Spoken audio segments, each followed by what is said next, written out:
Kaixo egunon, Virginia Santos naiz, margolaria eta Iruñan bizi naiz.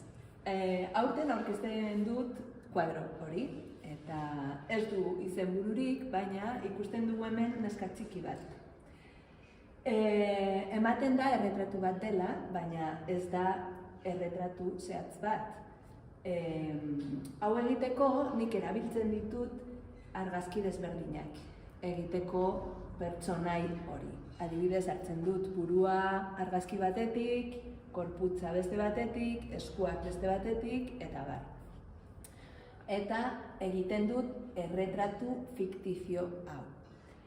Ze ez da neskaren erretratu bat, baizik eta haurtzaroa erretratu bat. Ikusten dugu hemen, neska bat guri begira, aurrez aurre begiratzen du, eta bere jarrera da oso indartsua. Ematen da tensio pixka bat dagoela gure artean, no? Bera begiratzen gaitu eta guk berari, baina zuzenean. Ere gorriz jantzita dago eta gorriak ausartia, indarra eta tensioa ematen gaitu. Eta, bueno, fondoa oso neutroa da, indarra guztia emateko neskari. Eta honekin, gero oso importantea da zuek ikusten duzuna kuadroan. Ez da bakarrik nik esaten dudana, ezik nola sentitzen duzuen begiratzen kuadroa eta neska hori. Bueno, esaten dugun bezala, Frankenstein edo neska hau egiteko hartu genituen elementuak argazki desberdinetik.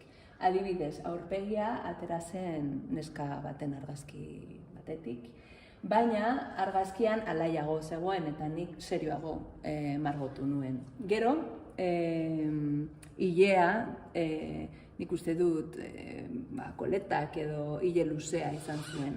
Eta nire kasuan aukeratu nuen ile motza margotzea, ez neskaren ilea, betiko neskaren ilea errepresentatzea, baizik eta ile motza eta pixkat mugituta. Eta hori, gero gustatzen zaidan gehiago begiratzea dira eskuak. Ongi begiratzen badituzu, konturatzen da esku hauek haundiegi dira gorputzarentzat. Oso esku haundiak eta indartsuak ematen dira boxeador baten eskuak. Eta